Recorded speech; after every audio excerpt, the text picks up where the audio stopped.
Good morning, students. Today we are going to start with the chapter number 5, that is Seeds and Seeds. In this chapter, we will learn about seeds. Gopal was waiting for his Mausi's family to visit them. They will be coming the next day for their holidays. He was thinking about all the fun and nice food that he would have with his cousins. Gopal के घर में उसकी मौसी आने वाली थी holidays मनाने के लिए। गोपाल अपने कज़िन्स के साथ मिलके क्या क्या मस्ती करने वाला है ये सोच के वो बहुत खुश हो रहा था। Just then his mother called out, Gopal, before you sleep remember to soak 2 small bowls कटोरीज of chana gram. She was going to his bua's house and would return only in the morning. Gopal की मदर को उसकी बुआ के घर जाना था, इसीलिए गोपाल की मदर ने गोपाल को कहा कि सोने से पहले 2 small bowls ग्रम यानी चना जो है वो भिगोकर सोना। As he was soaking the chana, Gopal thought, how will 2 small bowls of this be enough for 8 persons? So he soaked another 2 bowls of chana. जैसे ही गोपाल जो है वो चने भिगोने जा रहा था तो उसको लगा कि 2 स्मॉल बाउल्स यानी 2 छोटी कटोरी चने से 8 पर्सन का खाना कैसे बनेगा।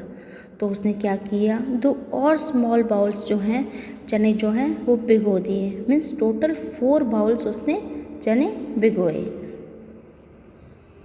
When his mother returned the next morning, she saw that the chana were overflowing from the vessel. How much did you soak? Asked his mother. How did that happen? Wondered Gopal. अब next day morning में जब उसकी mother ने देखा कि चना जो है वो कटोरी से बाहर आके गिर गया, तब मदर ने पूछा कि गोपाल तुमने कितने चने भिगोए थे। और गोपाल भी सरप्राइज हो गया, मैंने तो 4 स्मॉल बाउल्स ही चने भिगोए थे, तो ये ज़्यादा कैसे हो गए। तो यहाँ पर आप देख सकते हैं कि ड्राई चना जो है वो भिगोने के बाद थोड़ा फूल जाता है। तो चलो जानते हैं चना बढ़ के डबल कैसे हो गया। तो आप इस पिक्चर में देख सकते हैं कि ड्राई चना जो है वो भिगोने के बाद बड़ा हो गया, एकदम डबल साइज़ का। ड्राई सीड जो हैं अक्सर हार्ड होते हैं, हम अक्सर इन्हें चबा नहीं सकते हैं, लेकिन पानी सोखने के बाद वो डबल हो जाते हैं और वो सॉफ्ट हो जाते हैं, तो उसे हम चबा सकते हैं। ऐसा इसीलिए क्योंकि हर एक सीड का एक कवर होता है और जब इसी कवर को पार करके जब पानी अंदर आता है तो जो सीड है वो सॉफ्ट हो जाता है और वो बढ़ जाता है। The seed is covered with seed coat. Now you soak too much, anyway it is good. Now I will cook half of them and leave the other half to sprout. तब गोपाल की mother कहती है, गोपाल तुमने तो बहुत ज़्यादा चने भिगो दिए हैं, कोई बात नहीं, अच्छा ही हुआ। मैं हाफ चने जो है वो बना दूंगी और हाफ जो चने हैं उन्हें मैं स्प्राउट कर दूंगी।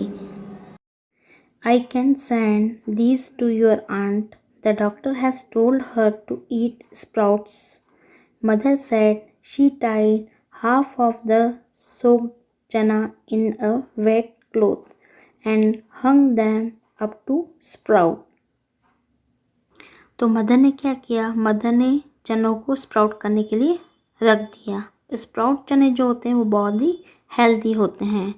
मदर ने आधे चनों को एक कपड़े में बांध के स्प्राउट होने के लिए रख दिया। Now discuss what things are soaked before cooking in your house, why. तो आपके घर में भी खाना बनाने से पहले किन किन चीज़ों को पहले पानी में भिगोया जाता है और क्यों। Green Gum, तुवेर, black eyed peas, flat beans, dried peas, kidney beans, rice, etc. are soaked before cooking. Seeds which are very hard take a long time to cook. By soaking such seeds in water, they become soft and so are easy to cook in a short time. Now, what things do you eat after sprouting? How are they sprouted? How much time does it take?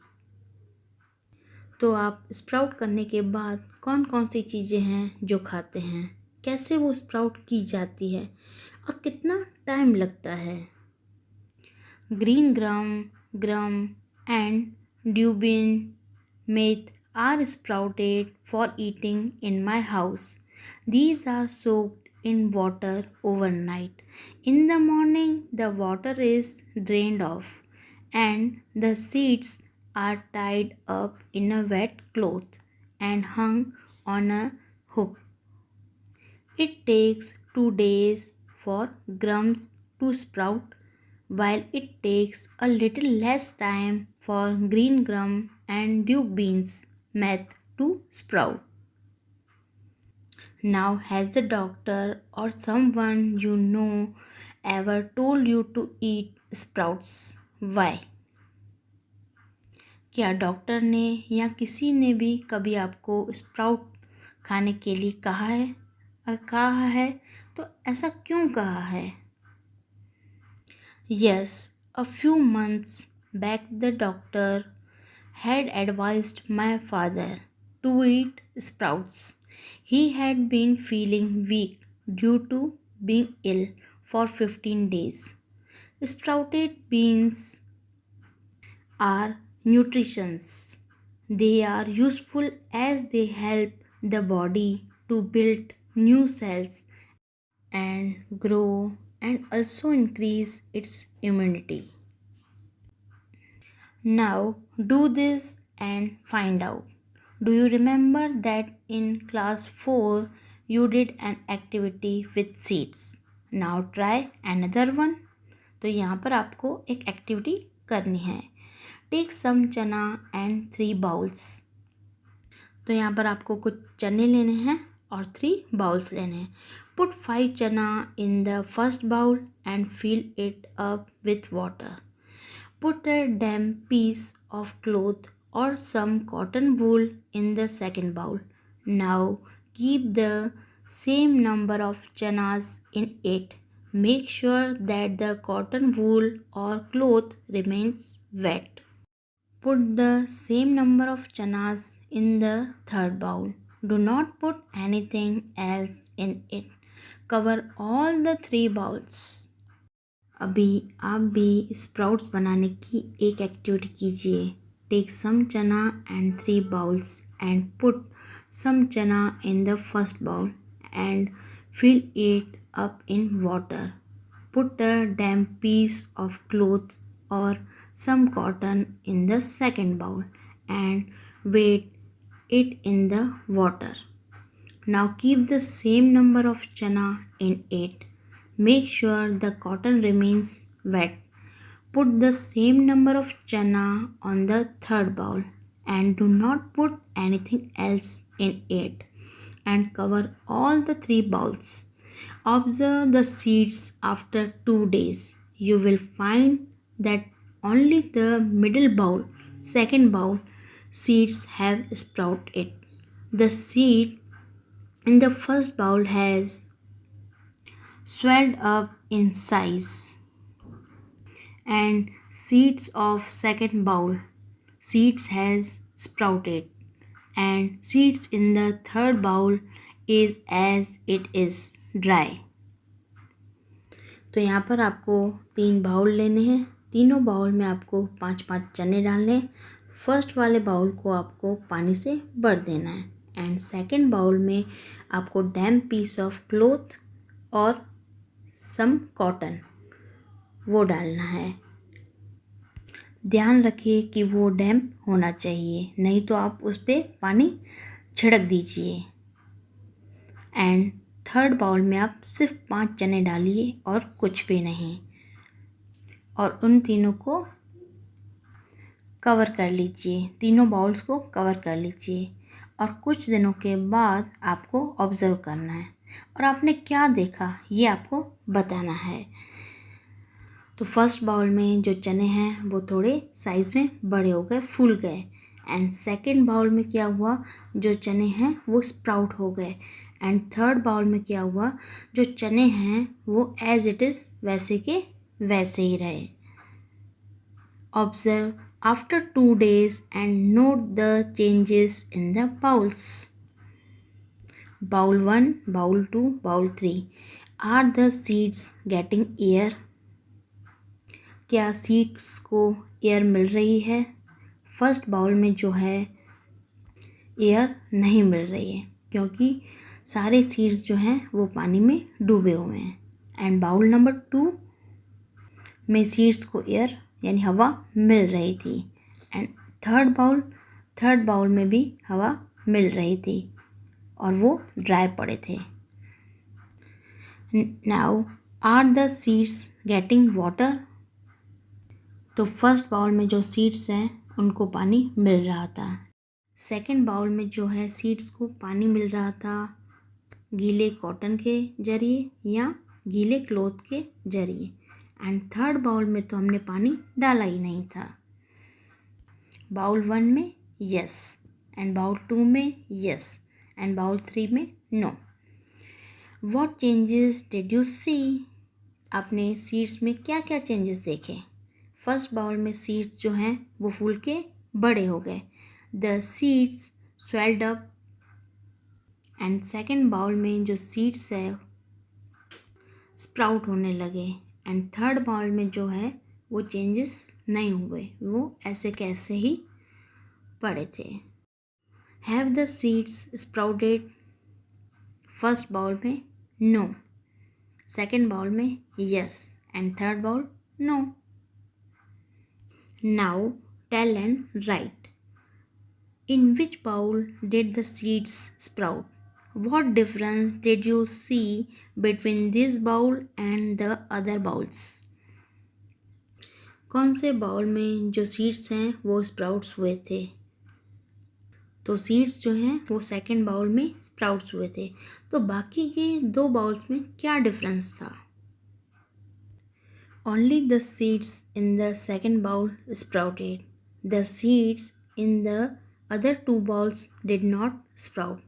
The reason for this is as follows. The seeds in bowl 2 got air and water. In contrast, the seeds in bowl 1 got more water than required and did not get any air. The seeds in bowl 3 got only air, no water. Thus, it is proved that air and water both are needed for a seed to sprout and grow. Now, why did Gopal's mother tie the chana in a damp cloth? Gopal's mother tied the chana in the damp cloth to allow them to grow sprouts. Thus, the chanas got enough air and water to sprout. Now, when you split the whole masoor, you get me masoor dal, but then you cannot sprout me. Can you think why? जब आप साबुत मसूर को split करते हो तो आपको लाल मसूर दाल मिलती है, but then you can not sprout me. Can you think why? लेकिन आप लाल मसूर की दाल को स्प्राउट नहीं कर सकते। क्या आपको पता है ऐसा क्यों? ऐसा जानने के लिए हमें सीड्स को खोल के देखना पड़ेगा। आप स्प्राउट चने को भी खोल के देखेंगे तो हर एक सीड जो है वो सुरक्षित रहता है हर एक कवर के अंदर, जिसे हम कहते हैं सीड कोट।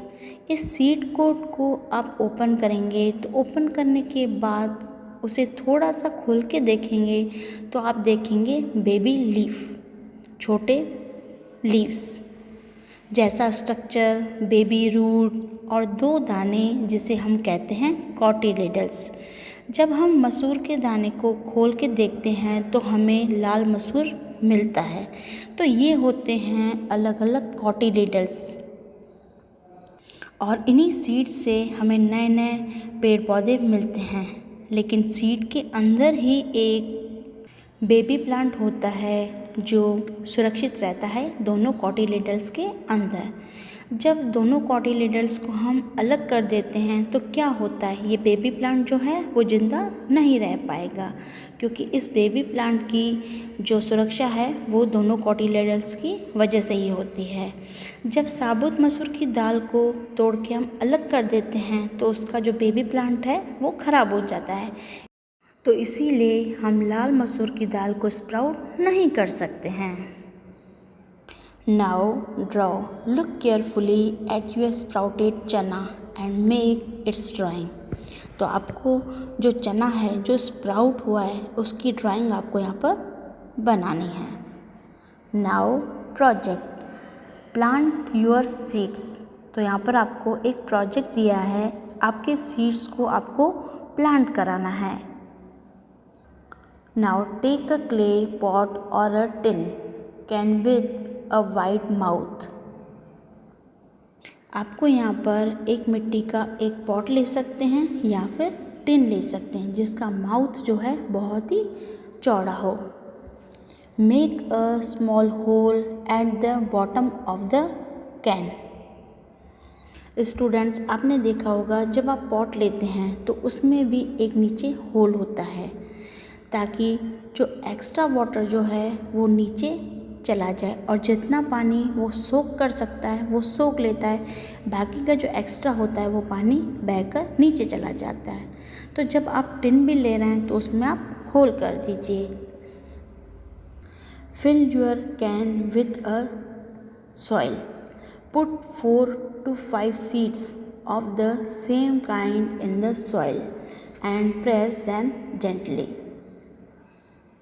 उसके बाद आप उसे मिट्टी से भर लीजिए और 4-5 सीड्स उसमें डाल दीजिए और उसे मिट्टी के अंदर प्रेस कर लीजिए।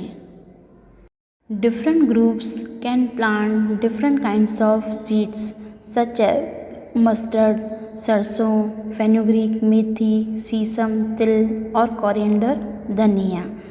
अलग अलग ग्रुप अलग अलग सीड्स उगा सकते हैं जैसे mustard, fenugreek, sesame, coriander etcetera. Now write name of the seed. तो यहाँ पर आपने जो सीड्स उगाया है उसका आपको यहाँ पर नेम लिखना है। The date on which you planted them. आपने उसे कौन सी डेट को प्लांट किया है वो डेट आपको यहाँ पर लिखनी है। The day you observe something coming out of the soil, start filling the table. आपने जिस डेट पर वो प्लांट उगाया है वो डेट लिखकर उसके बाद आपको ऑब्जर्व करना है कि उसमें क्या क्या चेंजेस हुए।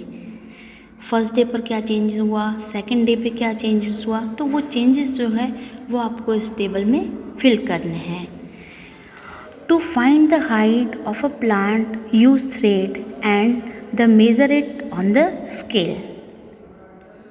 इन table date, height of the plant in centimeter, number of leaves seen, any other change। आपको डेट लिखनी है, हाइट लिखनी है और लीव्स कितने हैं वो लिखने हैं और कौन कौन से चेंजेस आए वो आपको यहाँ पर लिखने हैं।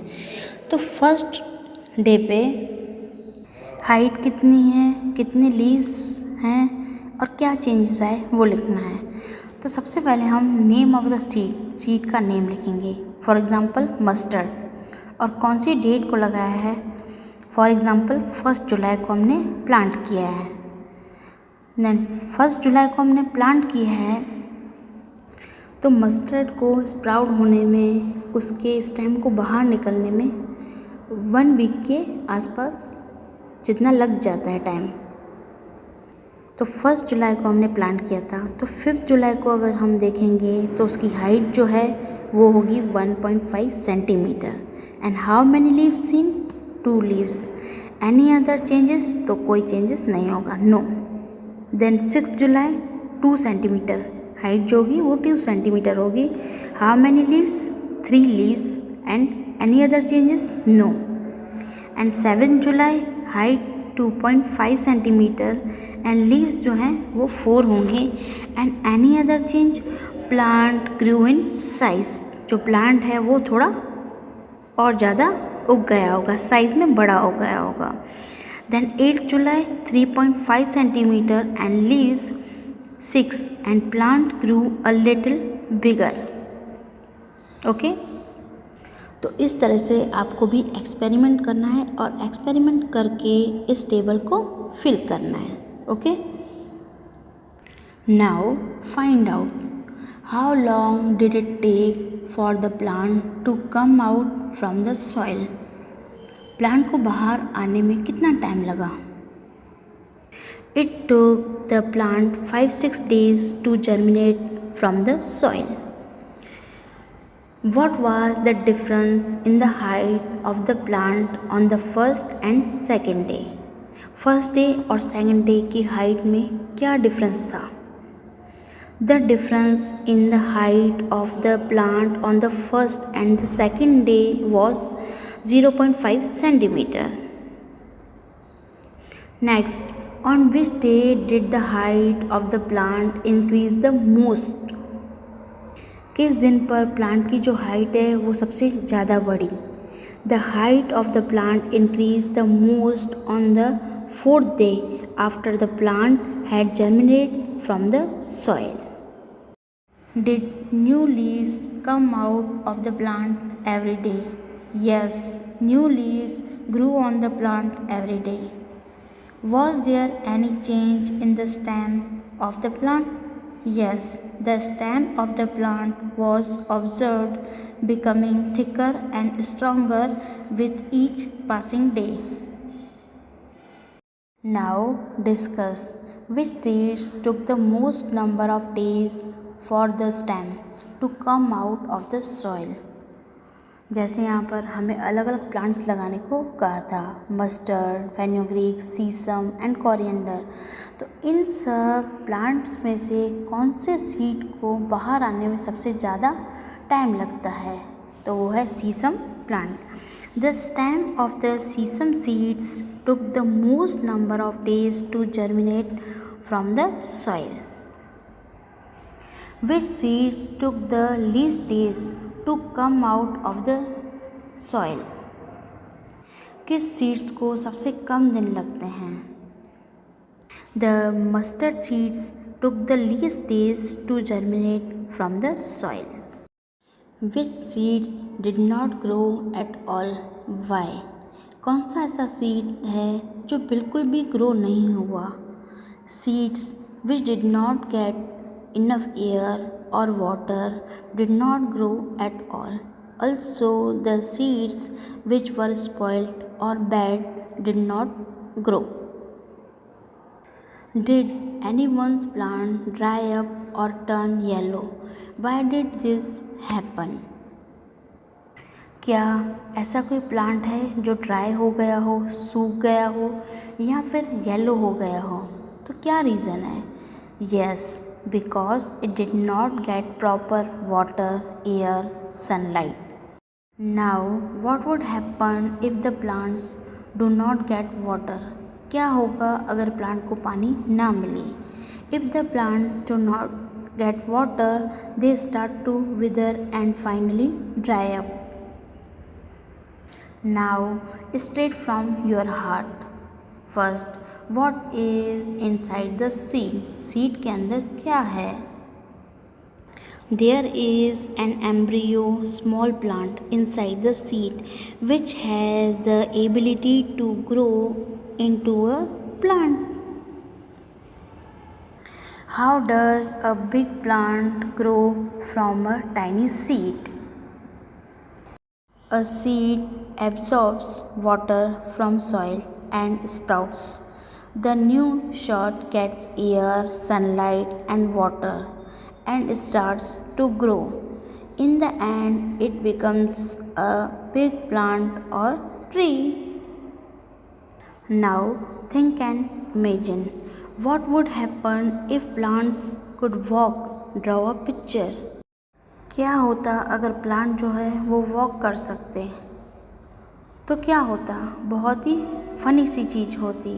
मान लीजिए फार्मर ने कोई भी फसल उगाई और जब कल्टीवेट करने का टाइम आता तो वो काट नहीं पाता, फसल जो है वो उससे दूर भागती जाती। Whatever he cultivate they move away just before the harvest. काटने से पहले ही वो कहीं और चली जाती। तो यहाँ पर आपको ऐसा फनी पिक्चर ड्रॉ करना है। Okay, now find out do some plants grow without seeds. तो कुछ प्लांट्स के ऐसे नाम बताइए जो बिना सीड्स के ही ग्रो होते हैं। तो क्या कुछ ऐसे प्लांट्स हैं? यस, शुगर कैन, बनाना, एलोवेरा, ये प्लांट्स हैं जो बिना सीड के ही उगते हैं। Yes, some plants grow without seeds. For example, to grow a potato plant, the eye of the potato is sown. In the same way, plants of rose, henna, banana, guava, pomegranate, jujube, etc. can be grown without seeds. Students, further we will continue in next video. Thank you.